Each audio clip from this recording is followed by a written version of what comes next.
आपका। आप देख रहे हैं एनडीटीवी की खास चर्चा। मैं हूं आपके साथ साक्षी गुप्ता। मध्य प्रदेश में इन दिनों बोर्ड परीक्षाओं का दौर जारी है, लेकिन ये सिर्फ सवाल जवाब की परीक्षा नहीं है, ये सपनों की दिशा तय करने का समय है। मेहनत की असली ताकत परखने का ये वक्त है। किताबों के पन्नों के बीच एक अलग ही दुनिया बस चुकी है। सिलेबस पूरा करने की जद्दोजहद है, अच्छे अंकों की होड़ और मन के किसी कोने में बैठा वो अनकहा सटर कि अगर उम्मीद के मुताबिक नंबर नहीं आए तो क्या होगा। लेकिन क्या परीक्षा सचमुच डर का दूसरा नाम है या फिर खुद को साबित करने का एक सुनहरा यह अवसर है? क्या यह सिर्फ 3 घंटे का इम्तिहान है या धैर्य, अनुशासन और आत्मविश्वास की असली कसौटी है? सबसे बड़ा सवाल यही है कि बच्चे ऐसे कैसे तैयारी करें कि एग्जाम हॉल में टेंशन हावी ना हो, कैसे खुद की काबिलियत पर भरोसा बनाए रखें और कैसे परीक्षा को तनाव नहीं बल्कि सफलता के उत्सव में बदल दें। इन्हीं बड़े और अहम सवालों पर आज होगी सीधी, साफ और सख्त चर्चा। आज हमारे साथ जुड़ रहा है एक खास पैनल और आप भी इस चर्चा का हिस्सा बन सकते हैं। अगर आपके मन में कोई भी सवाल है तो हमें सीधे आप कॉल कर सकते हैं। हमारा नंबर है 8178999182। दोबारा नोट कर लीजिए, 8178999182। अब आपको आज के खास मेहमानों से मिलवाते हैं, परिचय आपका कराते हैं, जो हमारे साथ एक खास पैनल जुड़ रहा है ताकि आपके मन में जो भी सवाल हैं वो सीधे आप पूछ सकें। और इसके साथ ही जिस तरह से अभी जो परीक्षाएं चल रही हैं, कैसे बच्चे एक नई तैयारी के साथ अच्छी सफलता यहां पर हासिल कर सके। हमारे साथ जो मेहमान आज जुड़ रहे हैं, परिचय आपसे करवाते हैं। हमारे साथ जो खास पैनल जुड़ा हुआ है, कमल विश्वकर्मा जी पेरेंट्स एसोसिएशन से हमारे साथ जुड़ चुके हैं। इसके साथ ही विधि तलवार चाइल्ड काउंसलर हैं। स्वागत है विधि जी आपका। इसके साथ ही कमल जी आपका भी स्वागत करती हूं। प्राची जादून जी हमारे साथ जुड़ चुकी हैं, साइकोलॉजिस्ट हैं। प्राची जी आपका भी स्वागत है।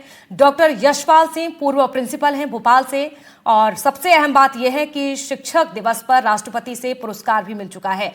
सर आपका भी बहुत स्वागत मैं करती हूं।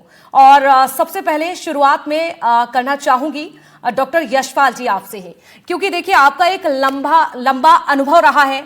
आप बताइए सर कि अभी जिस तरह का ये समय चल रहा है, बच्चों के लिए सबसे महत्वपूर्ण और सबसे अहम दिन है। क्या इस आखिरी समय में किया जाए कि एक अच्छा रिजल्ट, अच्छी सफलता बच्चों को मिले? बिल्कुल, निश्चित रूप से मैडम। मेरा पालकों को सभी को नमस्कार जी।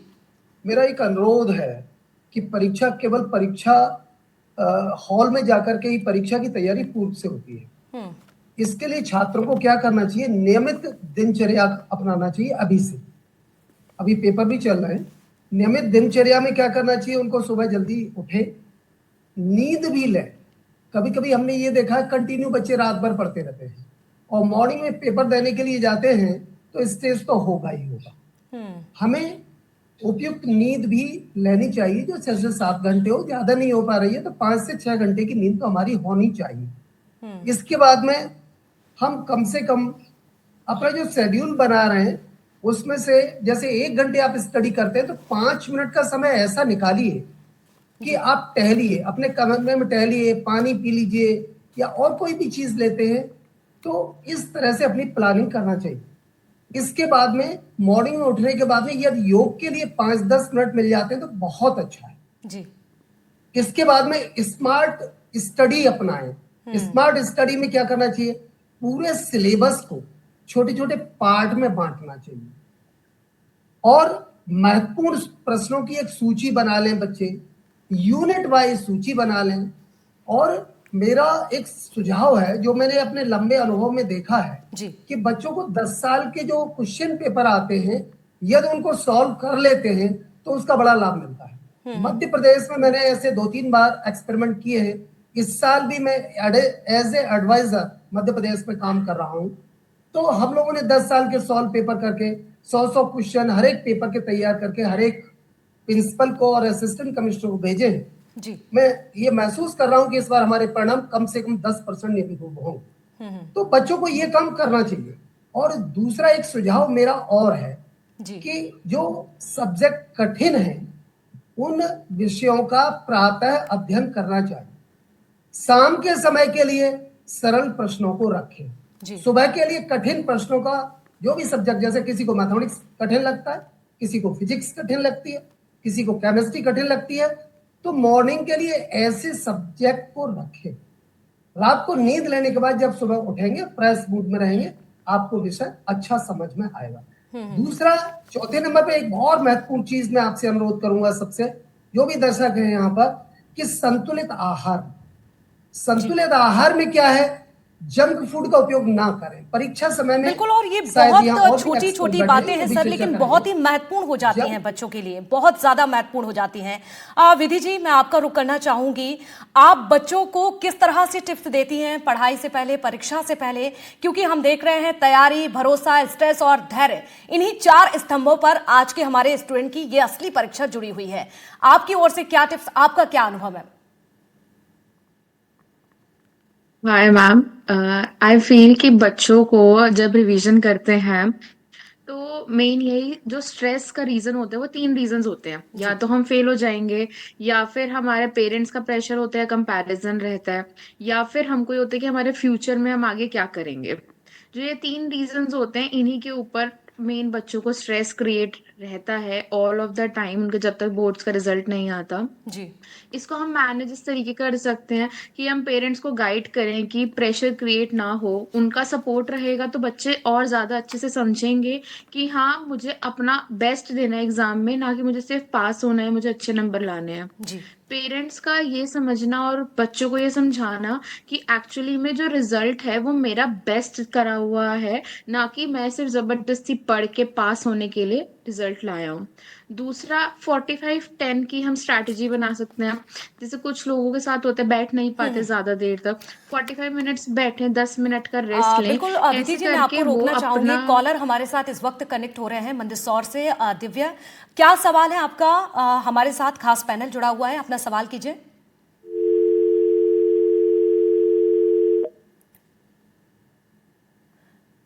चलिए, संपर्क टूट चुका है, संपर्क करने की कोशिश करेंगे। जी विधि जी। हाँ जी, तो मैं कह रही थी हम 45-10 मिनट्स की स्ट्रैटेजी यूज कर सकते हैं, जिनसे ज्यादा देर तक नहीं बैठा जाता, कि वो 45 मिनट्स पढ़ें, 10 मिनट का ब्रेक ले लें। ऐसे धीरे धीरे करके वो अपना सारा सिलेबस कंप्लीट कर सकते हैं।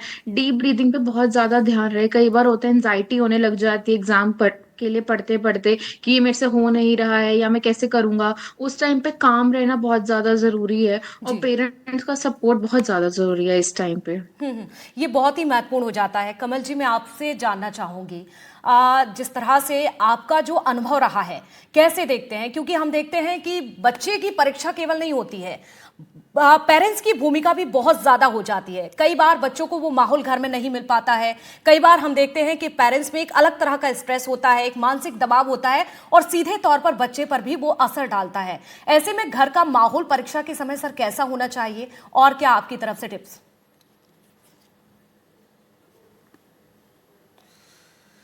देखिए साक्षी जी, पहले तो आपके चैनल के माध्यम से मध्य प्रदेश के सभी छात्र छात्राओं को परीक्षा में जाने के लिए उनको बधाई देता हूं, और बिल्कुल भी सभी बच्चे और बच्चियों से मैं निवेदन भी करना चाहूँगा, प्रेशर बिल्कुल भी क्रिएट ना करें। हम साल भर पढ़ाई करते हैं, और ये तो 3 घंटे का एग्ज़ाम है, और ये आने वाले समय में हमें कई तरह के एग्ज़ाम देना है। तो जीवन में ये तो सब परीक्षाएं होती रहेंगी, तो बिल्कुल भी प्रेशर क्रिएट ना करें। और जो आपने सिलेबस में पढ़ा हुआ है उसको, जैसे कि अभी मैं प्रिंसिपल साहब को सुन रहा था, उनका अनुभव भी है, जैसे कि वो अपना सुझाव दे रहे थे, तो बच्चों को विशेष ध्यान रखना चाहिए। लेकिन थोड़ा सा मैं सुझाव भी रखूँगा, और जैसे समिति में संसाधन, पर्याप्त पुस्तकें, बुनियादी ढांचा या प्रौद्योगिकी का अभाव, दूसरा शिक्षकों की कमी, छात्रों पर शिक्षकों का अनुपात अधिक होने से प्रत्येक छात्र पर व्यक्तिगत ध्यान प्रभावित हो सकता है। पुराने शिक्षण तरीके पर्याप्त रूप से आकर्षक या संवादात्मक नहीं, तो ये कुछ कारण हैं। लेकिन मैं सुझाव रखना चाहूँगा कि ऑनलाइन संसाधनों का उपयोग करें। एनसीईआरटी की संयम पोर्टल जैसी वेबसाइट हैं, अन अकादमी जैसे यूट्यूब चैनल आपके अध्ययन में सहायक हो सकते हैं। अध्ययन समूह बनाएं, सहपाठियों के साथ मिलकर विषयों पर चर्चा करें और नोट साझा करें, आपस में समझाने पर ध्यान दें, केवल रट्टा ना मारें।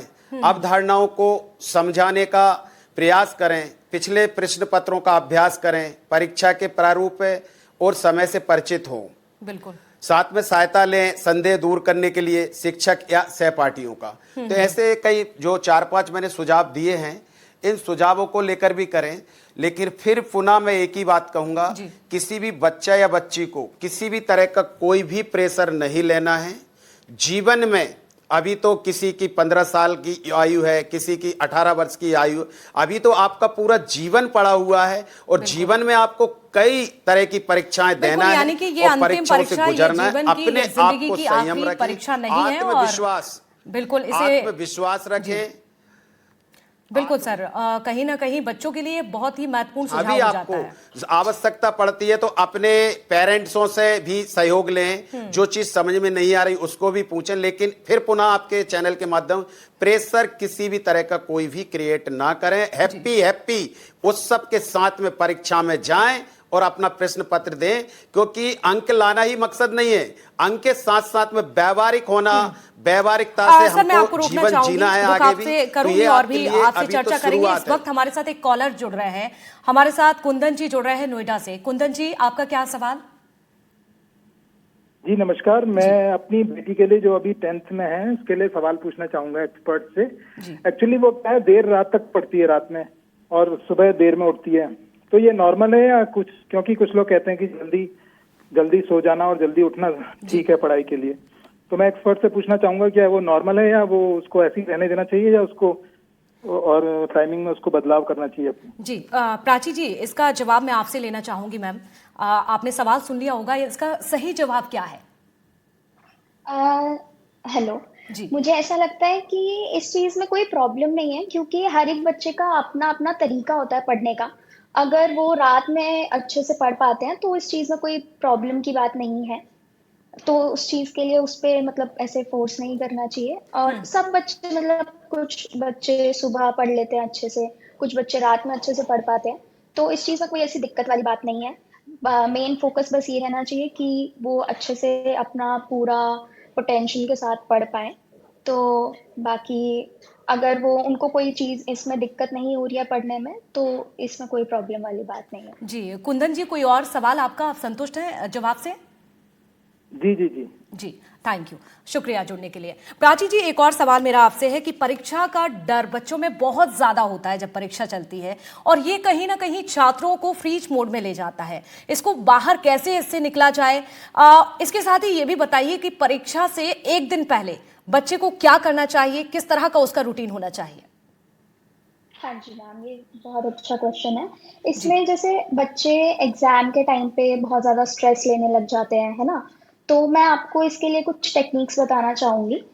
जैसे आप बॉक्स ब्रीदिंग ट्राई कर सकते हैं एग्जाम हॉल में जाने से पहले।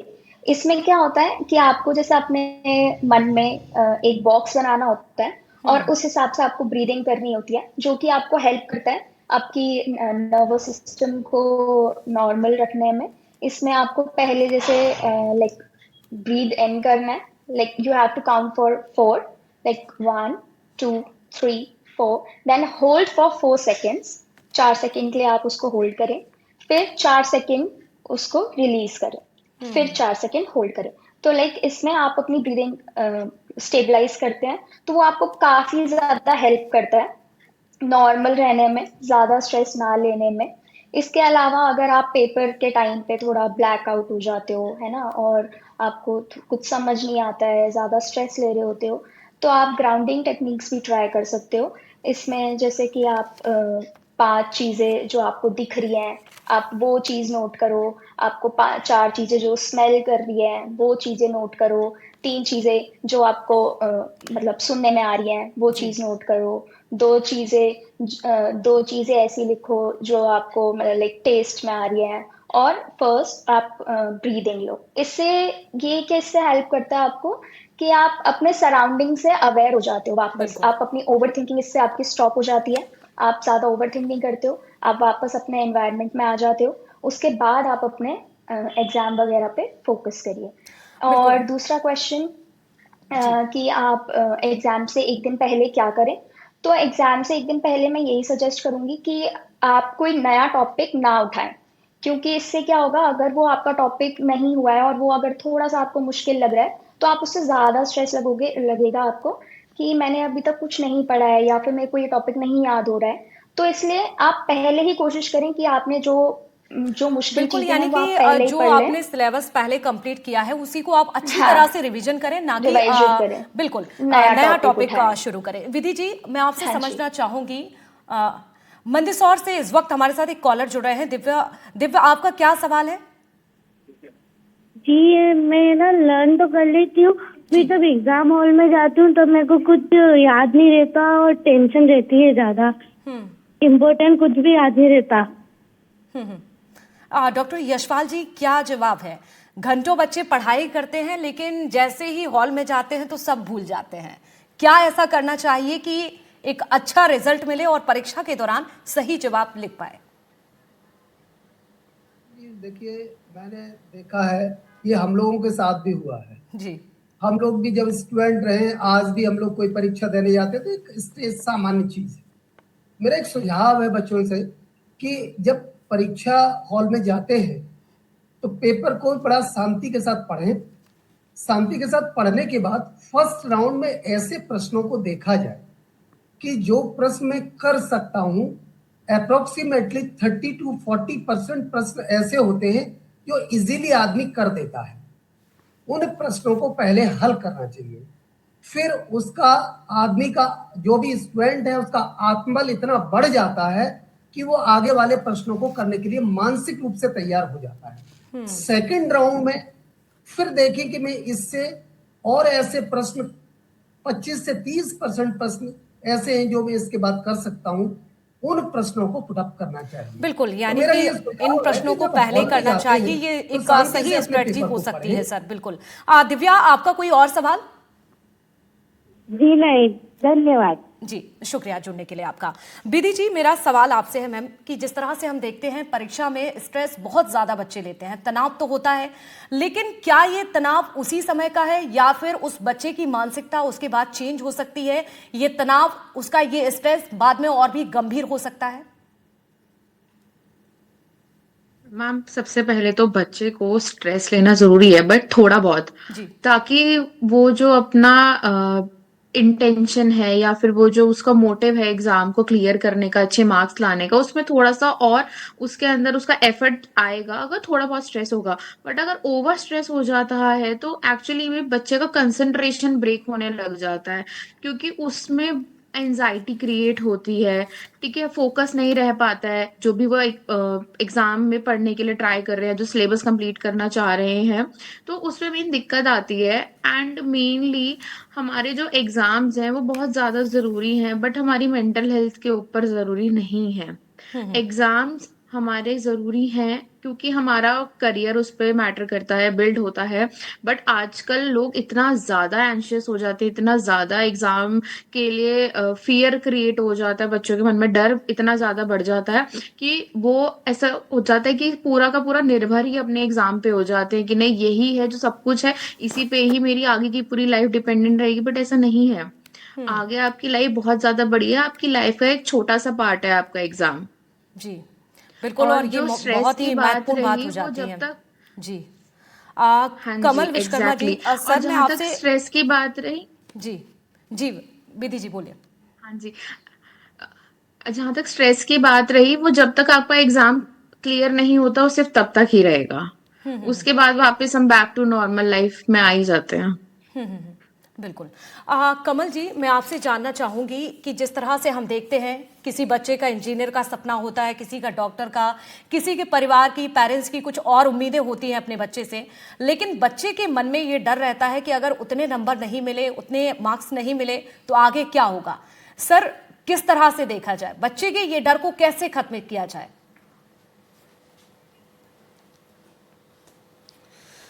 देखिए साक्षी जी, मैं तो यही कहूँगा कि बिल्कुल भी नहीं डरना चाहिए। जो हमने सिलेबस कंप्लीट किया है 8-9 महीने में, और फरवरी और मार्च में जो एग्ज़ाम होते हैं, हम बढ़िया परीक्षा हॉल में जाएं, हैप्पी एग्ज़ाम दें।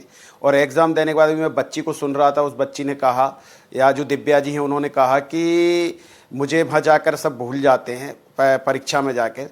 ऐसा नहीं है, हम लोग पहले से तनाव ना बनाएं, पहले जाएं, 2 या 5 मिनट थोड़ा सा एग्ज़ाम में हॉल में उस माहौल में ढलें और इसके बाद आपने जो साल भर में जो सिलेबस की पढ़ाई की है और जो प्रश्न पत्र आ रहा है उस प्रश्न पत्र में जितने मैक्सिमम आप जो प्रश्न कर पा रहे हैं पहले तो वो प्रश्न करिए। इसके बाद फिर अपने हिसाब से जो आपको उसमें देना है वो दीजिए। और एग्जाम होने के बाद आप ये चिंतन ना करें दूसरे पेपर के लिए कि हम दूसरे की तैयारी करें, पहले पेपर की बिल्कुल भी तनाव छोड़ दें, कैसा गया कैसा नहीं गया उसके बारे में बिल्कुल भी चिंता ना करें और अगले जो एग्जाम पेपर है उसकी तैयारी में आप भिड़ जाएं। दूसरा क्या है कि कहीं ना कहीं जो अभी मैं प्रिंसिपल साहब को सुन रहा था, प्रिंसिपल साहब ने कहा कि 40-45% तो बच्चे एग्जाम में कर देते हैं, बाकी फिर नहीं कर पाते। उसका एक कारण है, मध्य प्रदेश सरकार हो चाहे केंद्र सरकार हो, सीबीएसई हो, शिक्षा मंत्रालय हो, सब क्या होता है कि हमारे जो प्रश्न पत्र तैयार होते हैं सीबीएसई के वो 100% सीबीएसई एनसीईआरटी या एससीईआरटी की बुकों से पूरे प्रश्न पत्र तैयार होते हैं। लेकिन निजी स्कूल जो सीबीएसई स्कूल होते हैं वो क्या करते हैं कि साल भर में कमीशन खोरी के चक्कर में अन्य निजी प्रकाशकों की साल भर ये किताब चलाते हैं और एक आध महीने बचता है तो ये सोचते हैं कि हमारे इस पेपर इससे आएगा। तो कम से कम मैं अभी कई माननीय कलेक्टर महोदय को भी मध्य प्रदेश सुन रहा हूँ, वो शुभकामनाएं दे रहे हैं, मैं भी उनका आभार व्यक्त करता हूँ और धन्यवाद भी देना चाहता हूँ। परीक्षा से पहले ही जागरूक क्यों हो रहे हैं? अगर हमारा अप्रैल में सत्र खुलता है और 1973 जो एक्ट 1973 और धारा 29 के तहत जो राज्य सरकार को कमेटी को किताबों को सिलेबस से निश्चित करने की सूची की तैयारी है वो उनको मध्य प्रदेश सरकार को सौंप देना चाहिए स्कूल में। और उस स्कूल में अगर हम एनसीईआरटी और एससीईआरटी के प्रश्न पत्रों से ही हमारा पूरे परीक्षाएं बन रही हैं तो वो बुकें पढ़ाएं, ना कि जो निजी प्रकाशनों की जो मोटी कमीशन खोरी के चक्कर में जो हमारे बच्चों को बुकें पढ़ाई जाती हैं और बुकों पढ़ाने के बाद जब एग्जाम का टाइम आता है तो वो उठा के एनसीईआरटी की बात करने लगते, फिर हम एनसीईआरटी की बुकें खरीदते। तो मैं निजी स्कूलों से आपके चैनल के माध्यम से कहना चाहूंगा कि शिक्षा के मंदिर की जगह कोई और बिजनेस कर लो। इतने कमीशन खोरी में हमारे बच्चों का भविष्य क्यों खराब कर रहे हैं? बहुत ही महत्वपूर्ण सर बात कही है। प्राची जी, एक आखिरी प्रतिक्रिया आपसे लेना चाहूंगी मैं। क्या संदेश, क्या मैसेज आपका बच्चों के लिए जिनकी परीक्षाएं हैं? मैम, मैं यही कहना चाहूँगी कि अभी एग्ज़ाम का टाइम है तो आप थोड़ा बहुत स्ट्रेस तो देखो आप लोगे क्योंकि एग्ज़ाम है तो लेना भी चाहिए, बट इतना ज़्यादा स्ट्रेस नहीं लेना कि मतलब आप अपना डेली लाइफ हैम्पर करो। बाकी आप जैसे आप पढ़ाई कर रहे हो तो आप छोटे छोटे इंटरवल्स में पढ़ाई करो, ज़्यादा देर की सिटिंग्स मत रखो क्योंकि आप ज़्यादा देर बैठ भी नहीं पाओगे, फिर आप अच्छे से अटेंशन भी नहीं दे पाओगे। तो थोड़ी थोड़ी देर के लिए 1-1 घंटे का आप अपना सेशन बनाओ, फिर 10 मिनट का ब्रेक रखो और 10 मिनट के ब्रेक में ये ना हो कि आप फ़ोन स्क्रॉल कर रहे हो या रील्स वगैरह, तो वो थोड़ा अवॉइड करो। आप कोशिश करो कि आप थोड़ा वॉक कर लो, थोड़ा घूम लो अपने घर में या थोड़ा पार्क में, है ना, और पानी पियो अच्छे से, स्टे हाइड्रेटेड, क्योंकि पानी नहीं पियोगे तो फिर आप अच्छे से बिल्कुल ये छोटी छोटी बातें हो जाती हैं लेकिन कहीं ना कहीं बच्चे और पेरेंट्स भी इसको इग्नोर कर देते हैं, लेकिन ये ध्यान देना बहुत ही ज़रूरी हो जाता है। चलिए, आज की इस खास चर्चा में आप सभी मेहमानों का बहुत शुक्रिया जुड़ने के लिए और अपनी अपनी बात रखने के लिए। तो देखिए, परीक्षाएं चल रही हैं। बोर्ड परीक्षा केवल 3 घंटे का ये इम्तिहान नहीं है, बल्कि ये हमारी मेहनत, धैर्य और आत्मविश्वास की कसौटी है। अंक मायने रखते हैं लेकिन ये हमारी पूरी काबिलियत तय नहीं कर सकते हैं। असली जीत डर को हराकर खुद पर भरोसा बनाए रखने में है। और इसी के साथ हमारी इस खास चर्चा में फिलहाल इतना ही। खबरों का सिलसिला लगातार जारी रहेगा। देखते रहिए आप एनडीटीवी। नमस्कार।